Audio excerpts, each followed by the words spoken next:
몇 달 전에 참 기적 같은 일이 저희 교회에서 벌어졌죠. 요즘 교회마다 새가족 환영회 하는 교회가 극히 드문데 우리 심석태 목사님 표현에 의하면 정말 기적 같은 일이 우리 익투스 교회에 일어났다. 그래서 새 가정이 오셔야 되는데 한 가정이 좀 못 오시고 두 가정을 모시고 새 가족 환영회를 했습니다. 한마디씩 좀 소감을 한마디씩 하라고 했더니 교회가 너무 좋다. 모두들 반겨주셨고 얼굴 표정들도 너무 밝고 교회가 프로그램도 좋고 너무 좋습니다. 이렇게 해서 교회에 이렇게 익투스 교회가 되기로 교인이 되기로 결정을 했습니다. 이렇게 고백을 해주셨습니다.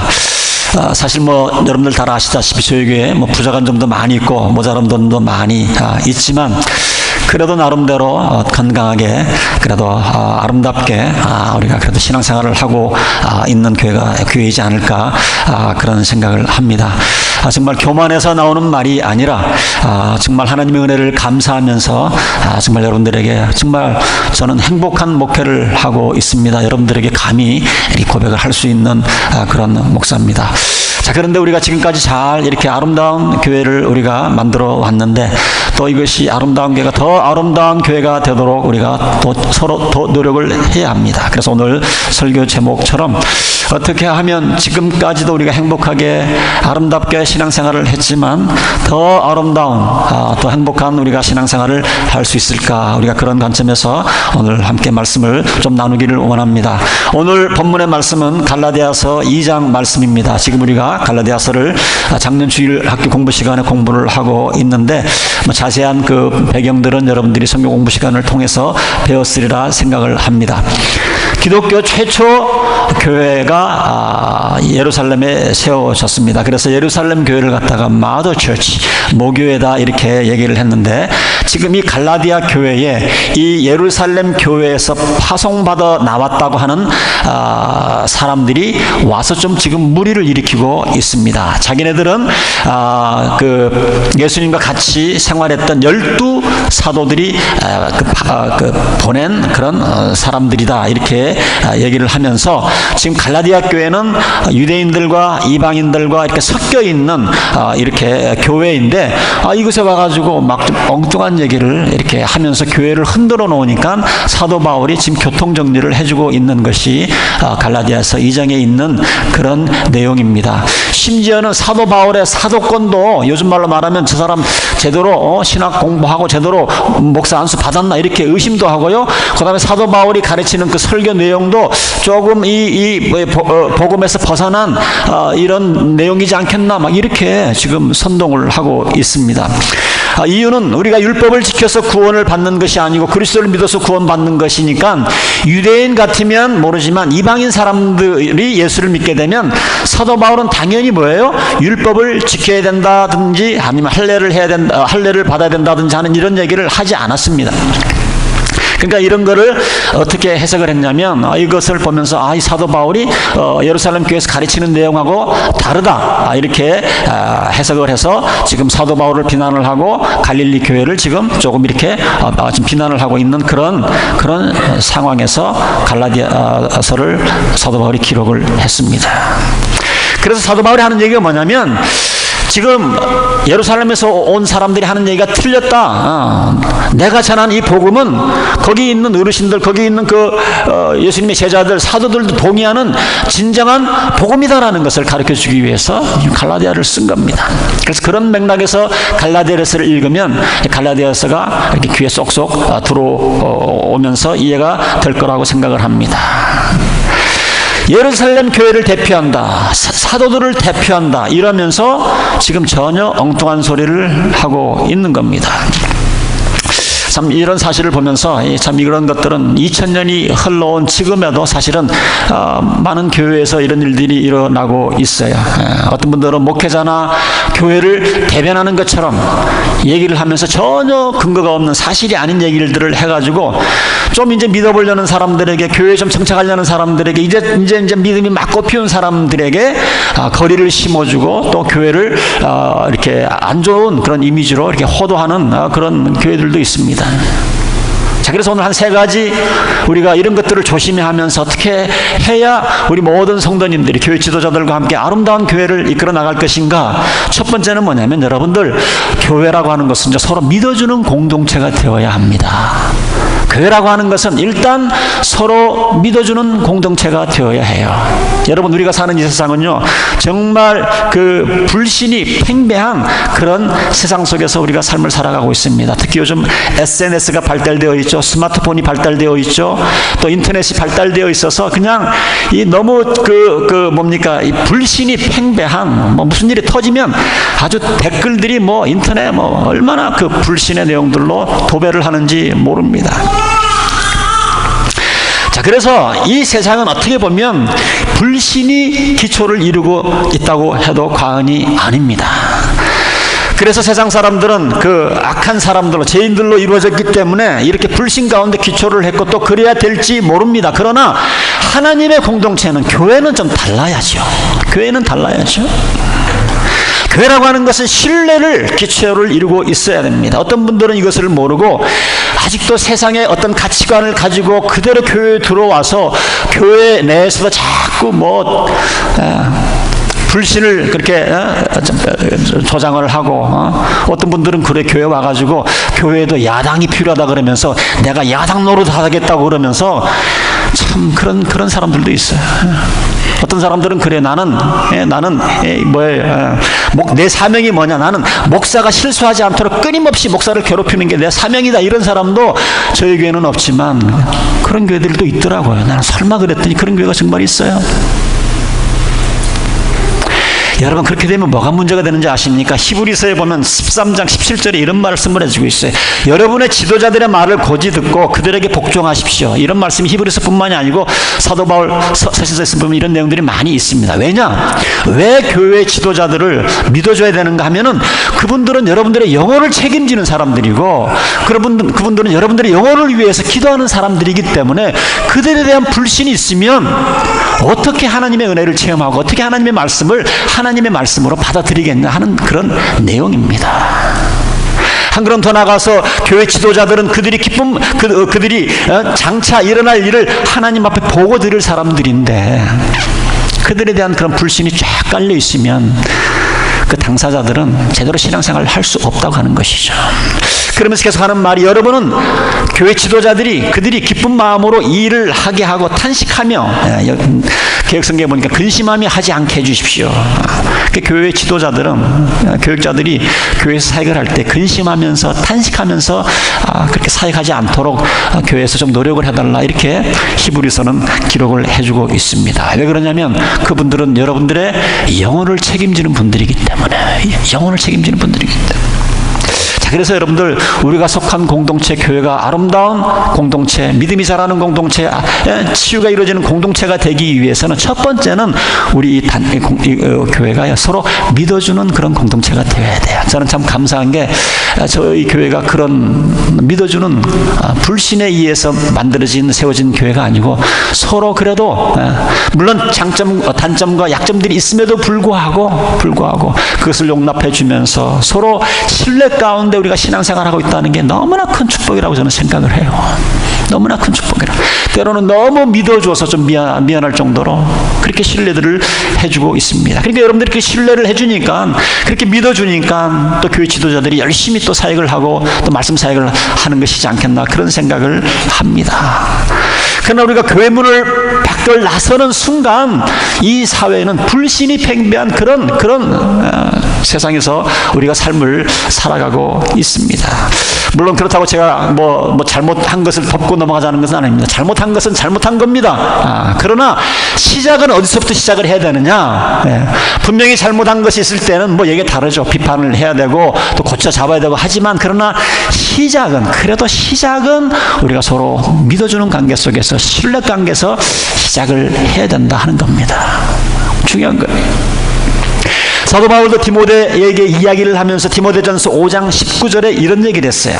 장로에 대한 고발은, 특별히 교회 지도자들에 대한 고발은 2사람이나 3사람의 증인이 없이는 받아들이지 말아라. 한 사람이 툭 던지는 말 그거 무시해버려라.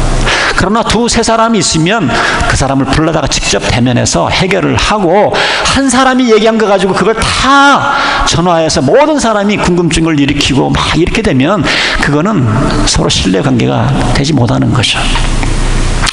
몇 주 전에 한국일보에 뭐 그런 기사가 난 것 같아요. 목회자들이 가장 힘들어하는 게 뭐냐, 그 중에 하나가 뭐냐면, 목회자가 분명히 잘못한 것이 없음에도 불구하고 교회에서 나쁜 어떤 험담이 돌 때에 목사 편에 더 서서 아무도 목사를 옹호해 주는 사람이 없을 때 목사가 너무 힘들다는 그런 기사가 적혀 있었어요. 이건 미국 교회도 마찬가지인 것 같아요. 미국 사람이 쓴 그런 기사 내용을 한국말로 번역을 한 것이니까요. 교회에서 장로, 여기는 뭐 이제 그 당시 교회가 아직 조직이 되지 않았으니까 교회 어른들에 관한 얘기죠. 교회 지도자들에 관한 얘기입니다. 왜 이런 얘기를 하느냐? 교회에서 교인들이 믿음이 성장하고 교회에서 어떤 치유의 역사가 일어나고 그러려고 그러면 서로 믿는 가운데 이런 역사가 일어나는 것 아닙니까? 예수님께서 자기 고향 나사렛에서는 아무것도 할 수가 없었어요. 왜냐하면 동네 사람들이 불신의 마음을 있기 때문에 예수님에 대한 신뢰가 없었어요. 그러니까 하나님의 아들인 예수님조차도 자기 고향에서는 어떠한 기적과 이적을 베풀지 못했던 이유가 거기에 있습니다. 교회는요, 첫 번째로 서로 신뢰하는 그런 공동체가 되어야 합니다. 저희 교회가 그래도 어느 정도 서로 신뢰 가운데 서로 믿어주면서 격려하면서 이런 사역들을 할 수 있어서 얼마나 감사한지 모릅니다. 또 어떤 교회는 가보면요, 모이면 서로 지도자들끼리 서로 욕하고 험담하고, 지도자들은 교인들을 험담하고 교인들은 지도자들을 험담하고. 여러분, 이런 교회에 누가 오려고 그럽니까? 누가? 여러분, 요즘 교회 다니지 않는 사람들 가장 큰 요즘 게 자꾸 바뀌는데요. 교회 다니는 사람들이 교회 다니는 사람들이 전도기를 막는다, 그런 얘기를 합니다. 교회 다니는 사람들이 만나면 교회 지도자 험담하고 다른 교회 험담하고 다른 교인 험담하고 이러니까 교회 나올 이유가 없다고 하는 겁니다. 교회 나올 이유가 없다는 거예요. 여러분들, 저희 교회 좋은 전통입니다. 서로를 믿어주는 것. 교회 안에 어떤 따뜻한 그런 것들이 있는 것. 어제 좀 죄송한데 어제 우리 어버이 회원들 한 18명이 우리 지동숙 집사님 때 한 1시간 걸려서 가서 점심 식사 대접을 받았는데, 정말 웬만한 식당에서 볼 수 없는 정성이 들어간 음식을 준비를 하셨어요. LA 갈비부터 시작을 해가지고 양념게장부터 시작을 해가지고 한국에서 직수입한 도토리묵부터 시작을 해가지고, 근데 하나하나 정성이 들어가 있어요. 여러분, 그런데 더 놀라운 거는 제가 이제 사진을 찍어서 지집사님한테 보냈더니 지집사님이 저한테 이렇게 카톡을 해주셨어요. 목사님, 있잖아요, 오늘 아침에 기도를 하는데 어버이 회원들이 저희 집에 오신다는 게 너무너무 감사해서 눈물이 났습니다. 저희 교회가 이런 교회입니다. 이런 따뜻함이 있는 교회예요. 그렇게 장을 봐서 음식을 차리고 힘들 텐데도 어버이 회원들이 자기 집에 와서 식사를 하고 가신다는 것이 너무너무 고마워서 눈물이 납니다. 여러분들, 계속해서 저희 교회에 좀 이런 따뜻함이 있는, 서로 신뢰하는, 믿어주는 그런 교회로 아름답게 갖고 가시는 저와 여러분이 되시기를 주님의 이름으로 축원드립니다. 좋은 전통으로 만듭시다. 두 번째로 오늘 본문에 보면 우리가 아름다운 교회를 이루기 위해서는 때로는 또 다 좋은 게 아닙니다. 때로는 필요할 때는 도전도 할 줄 알아야 돼요. 필요할 때는 도전도 할 줄 알아야 됩니다. 사실 2장 11절부터 14절까지 보면은 사도 바울이 안디옥에서 베드로와 있었던 일들을 적어놓고 있어요. 11절에 보면 베드로가 안디옥에 왔을 때에 잘못한 일이 있어서 나는 얼굴을 마주보고 그를 나무랬습니다. 사실 여러분, 바울하고 베드로는요, 제 상상으로는 그 당시에 보면 이게 좀 차이가 납니다. 베드로는 예수님의 수제자고요. 연령별로도 나이도 더 많고요. 이 사도 바울은 이제 그런데 사도 바울이 베드로를 나무랬다는 거예요. 왜 나무랬는가? 지금 베드로가 한 행동이 잘못하면 이 복음의 본질을 흩뜨릴 수 있고 갈라디아에 있는 교회를 흔들 수 있기 때문에 나이는 어리지만 예수 믿은 지 베드로보다 늦게 믿었지만 지금 베드로에게 강하게 이건 아닙니다 라고 도전을 한 겁니다. 무슨 일이 벌어졌습니까? 그 당시 유대인이나 유대인이 아닌 사람들이 크리스찬이 됐으면 같이 자유롭게 먹고 마신 것 같아요. 제일 처음에는요. 그런데 이게 유대인들에게는 사실 그 당시 유대인의 그 문화를 보면 이게 있을 수 없는 일입니다. 여러분들 유대인들 얼마나 안 먹는 게 많습니까? 돼지고기도 안 먹고 피가 섞여 있는 것도 안 먹고 그 사람들이 우리 한국 사람들 뭐 선지 해장국 먹는 거 보면 기절 촉풍할 거예요. 안 먹어요. 지금도요. 유대인들은 어느 집에 이사를 가면 오븐은 통째로 다 바꿉니다. 그 오븐 안에 자기네들이 싫어하는 그런 음식을 했을까봐 부정하다는 얘기죠. 그런데 예수님께서 세상에 계실 때에 음식이라는 것은 다 깨끗하다 그러셨거든요. 여러분들 그거 아세요? 마가복음 7장 19절에 보면 밖에서 사람 안으로 들어가는 것은 무엇이든지 사람의 마음속으로 들어가지 않고 뱃속으로 들어가서 뒤로 나가기 때문이다. 이거는 더러운 게 아니라는 거예요. 진짜 더러운 게 뭐냐? 너희들 마음에서 나오는 이것이 진짜 더러운 것이지 입으로 들어가는 거 그 더러운 건 아니다. 그래서 예수님께서는 이런 말씀을 하시면서 모든 음식은 깨끗하다고 말씀을 하셨어요. 그러니까 깨끗하다고 하셨으니까 유대인으로서 예수를 믿게 되면 그 다음에 뭐예요? 이런 데서 자유스러워져서 안 믿는 사람하고 이방인들하고 그 당시 유다인들이 먹지 않던 그런 음식도 같이 먹었는데 베드로도 그렇게 같이 먹었는데 어느 날 갑자기 예루살렘에서 사람들이 왔는데 야고보 제자들이 갈라디아에 왔어요.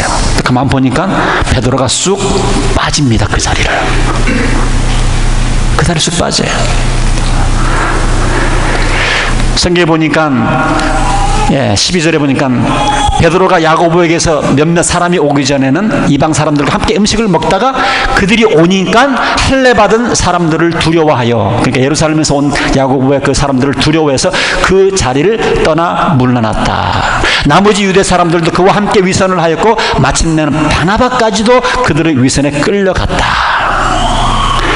야고보 측근의 사람들이 오기 전까지는 같이 먹다가 같이 이방인들과 어울리다가 올려다가 야고보 사람들이 오니까 자기네들만 음식 먹는 그 코셔, 요 코셔라는 음식이죠.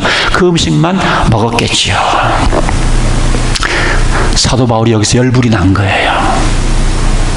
이건 있을 수 없는 일이다. 그래서 베드로에게 도전을 하는 내용들이 나옵니다. 여러분 이게 그냥 넘어갈 문제가 아니에요. 굉장히 큰 문제입니다.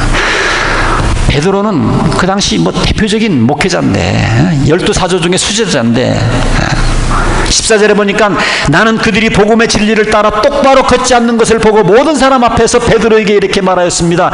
당신은 유대 사람인데도 유대 사람처럼 살지 않고 이방 사람처럼 살면서 어찌하여 이방 사람대로 유대 사람이라고 강요합니까? 물론 강요한 적은 없습니다. 그러나 베드로가 또 다른 사람하고 똑같이 이렇게 하다가 지금 와 이렇게 태도를 바꾸는 이유가 뭐냐? 이렇게 태도를 바꾸면 이방인들에게 어떤 모습으로 보여질 것이냐? 크리스찬이 되기 위해서는 은혜로가 아니고 또 율법도 지켜야 된다는 그런 사인을 보내는 것이 아니냐?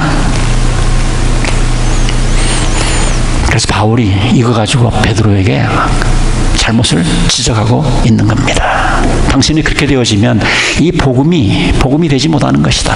복음에 또 율법이 들어가시는 것이지 않겠는가?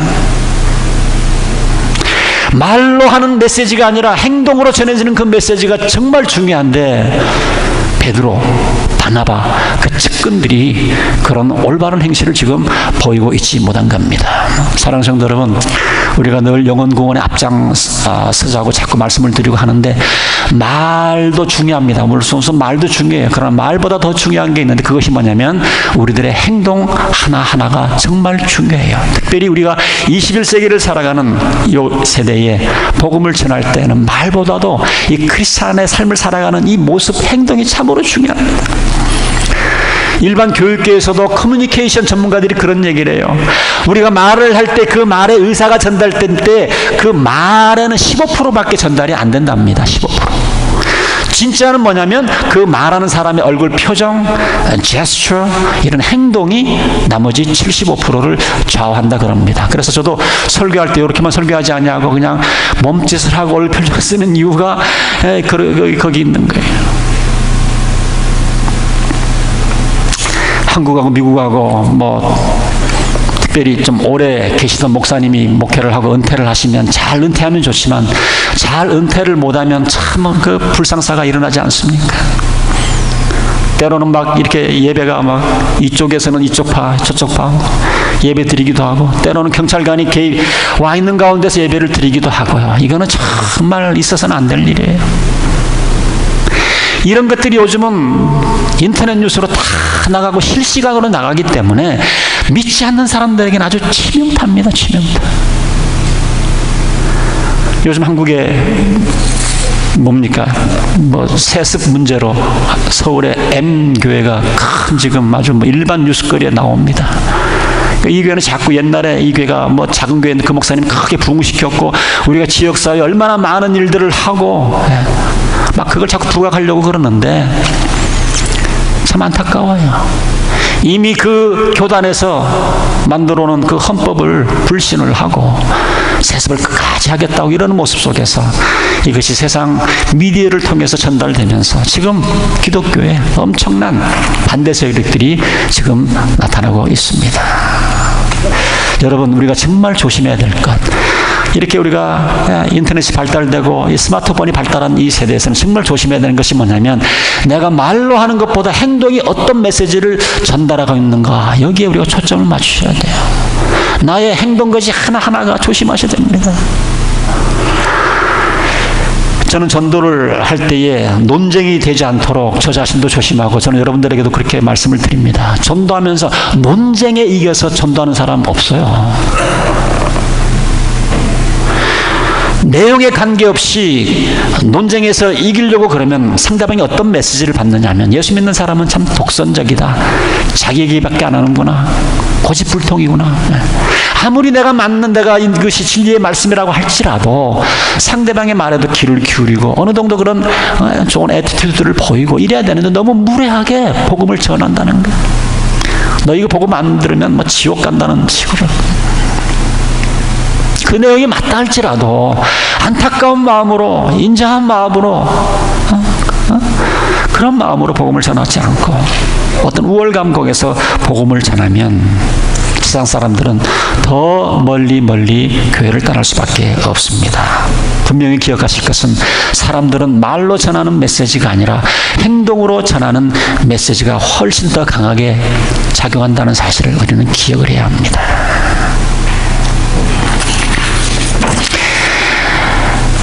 세상 사람들이 원하는 게 막 큰 것도 아닙니다. 교회 다니는 사람들이 조금만이라도 자기나하고 다르면 감동을 받는데 이 조금도 없다는 거죠. 조금 더. 제가 한번 여러분들에게 소개를 한 것 같기도 한데 혹시나 해서 다시 한번 소개를 드립니다. 요즘은 그 인터넷에서 상담 사이트가 참 많이 있습니다. 기독교 상담 사이트가 많아서 어떤 질문이든지 상담을 할 수 있는 그런 곳인데요. 어떤 여자분이 글을 올렸습니다. 자기 남편이 술집에 가서 술집 호스티스하고 동침을 했다는 것을 알고 난 다음에 오는 그 당혹감을 갖다가 그 상담 사이트에 올린 겁니다. 남편에 대한 실망감, 어찌할 줄 모르는 이 감정을 쭉 적어갔습니다.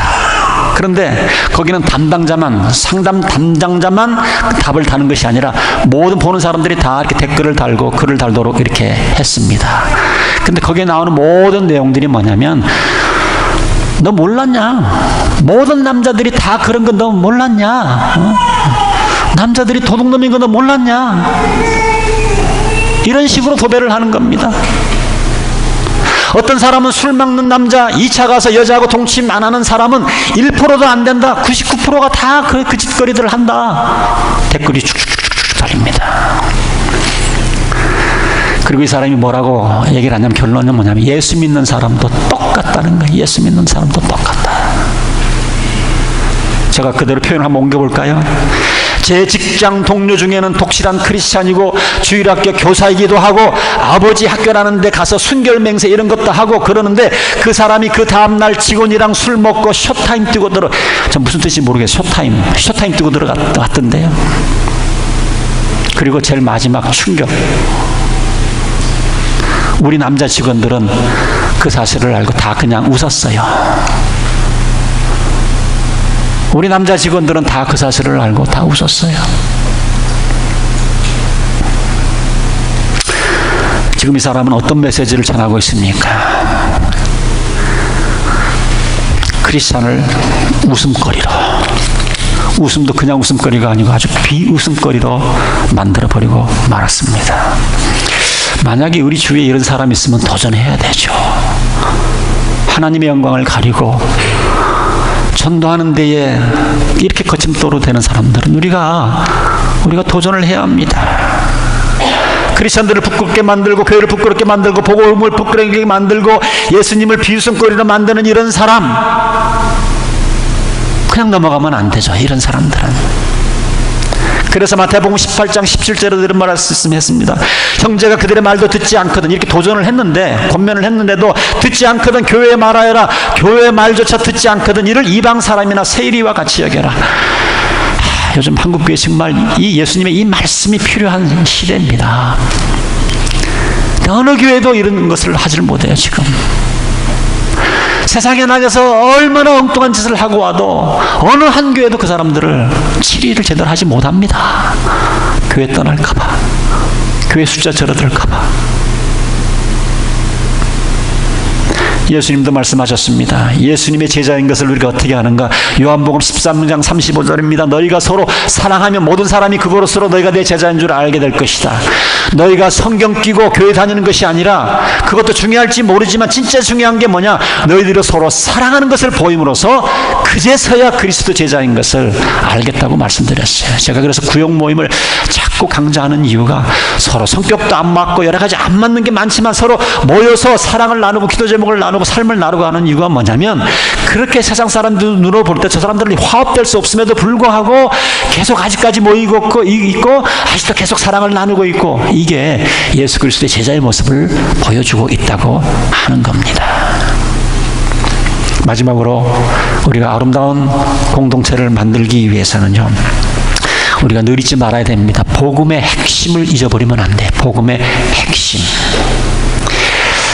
지금 사도 바울을 대적하는 사람들은 자꾸만 사도 바울의 복음을 갖고 꼬집는 거예요. 사도 바울이 복음을 잘 이해를 못한 것 같아, 복음이 약하다, 이런 얘기를 하니까 사도 바울이 쭉 이제 변명을 15절부터 합니다. 22절까지. 복음의 핵심이 얘기를 하면서 결국은 뭐냐면, 복음의 핵심은 예수님이다라는 것을 사도 바울이 얘기를 하고 있습니다. 예를 들면 16절 같은 데 보면, 그러나 사람이 율법을 행하는 행위로 의롭게 되는 것이 아니라 예수 그리스도를 믿는 믿음으로 의롭게 되는 것임을 알고 우리도 그리스도 예수를 믿는 것입니다.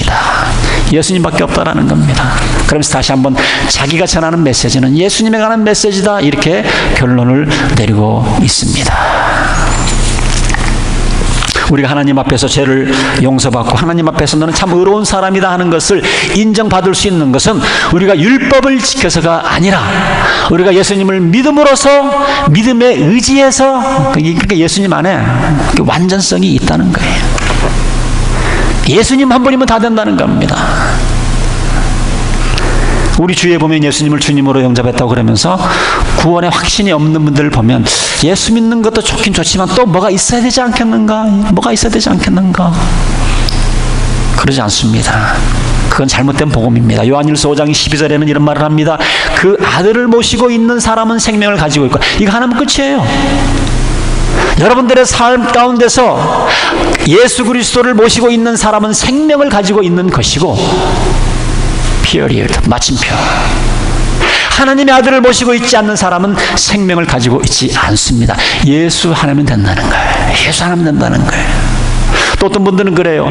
예수님을 영접하고 난 다음에 크리스찬답게 사는 거, 그거 힘들지 않겠느냐 그러시는데, 이것도 해답은 예수님밖에 없습니다. 예수님 한 분이면 여러분들이 크리스찬처럼 살아갈 수 있는 이런 능력도 여러분들에게 하나님께서 허락해 주신다고 약속을 하셨어요.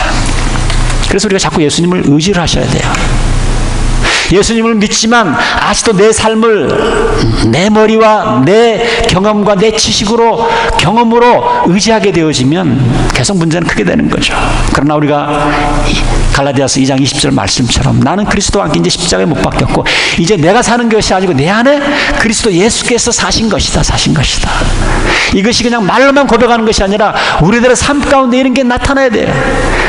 이제는 나는 죽었으니까 이제 내 힘을 의지하지 아니하고 나를 사랑하셔서 자기 몸을 내어주신 하나님의 아들을 의지하는 믿음으로 살아가게 될 때에 내가 크리스찬의 삶을 살아갈 수 있다는 겁니다. 여러분, 크리스찬의 삶을 살아가는 것 내 힘으로 되는 게 아닙니다. 그럼 그것도 교만이에요. 내가 크리스찬의 삶을 살아가는 것도 전적으로 예수님을 의지할 때에 크리스찬의 삶을 살아가는 것이지, 내 의지로, 내 뜻대로, 내 지식으로, 내 경험으로 살아갈 수가 없습니다. 구원받는 것도 예수님 한 분이면 족하고요, 크리스찬의 삶을 살아가는 것도 예수님 한 분이면 족합니다. 문제는 내가 얼마나 그분을 의지하는가, 의지하지 않는가. 그래서 여러분들 복음의 핵심을 놓치고 거기다가 복음 외에 자꾸 뭘 갖다 붙이기 시작을 하면 그때부터는 그 교회는, 그 공동체는 잡음이 생기기 시작을 하고 빡빡해지기 시작을 하고 율법주의로 변해질 수밖에 없습니다. 그래서 여러분들 아름다운 교회를 지키기 위해서는 이 복음의 핵심, 이 은혜를 놓치면 안 돼요. 예수님 놓치면 안 돼요. 예수님 의지하는 건 놓치시면 안 됩니다. 그러면 교회는 일반 그냥 4H 클럽 그런 일반 단체가 될 수밖에 없습니다. 말씀을 마칩니다. 여러분, 인생을 살아가면서 여러 가지 다양한 문제들을 우리는 만나게 됩니다. 미국에 오니까 또 별별 다 정말 법적인 문제 하여튼 예상치 않는 그런 일들을 우리가 다 만나는데, 어떠한 문제라 할지라도 그 모든 것의 해답은 예수님입니다. 모든 것의 해답은 예수님이에요. 어떻게 하면 예수님께서 내 문제를 해결해 주실 수 있을까? 이 방법이라든가 경로라든가 이걸 발견하기 위해서 여러분, 그래서 말씀을 알아야 되고 기도 생활을 해야 되고,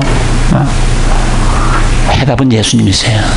예수님을 알면 알수록, 예수님과 더 깊은 관계가 이루어지면 이루어질수록 우리가 구원의 확신과 크리스찬의 삶을 살아가는 것과 인생의 모든 해답에, 모든 문제들의 해답이 예수님 안에 다 있습니다. 그래서 우리 예수님은요, 죄 문제만 해결받을 수 있는 그런 길만 열어놓은 것이 아니라 우리가 크리스찬답게 살게 해주시고 또 우리에게 지혜를 주시고 능력을 주시고 우리를 통해서 사랑을 나타내시는, 우리의 모든 것 되시는 완전하신 예수님이 해답이라는 사실을 깨닫고, 다른 데서 뭘 찾으려고 그러지 마시고 예수님 안에서 모든 문제를 해결함 받으시고 예수님으로 말미암아 여러분들의 삶이 더욱더 행복한 아름다운 삶이 될 수 있기를 주님의 이름으로 축원드립니다. 기도하겠습니다.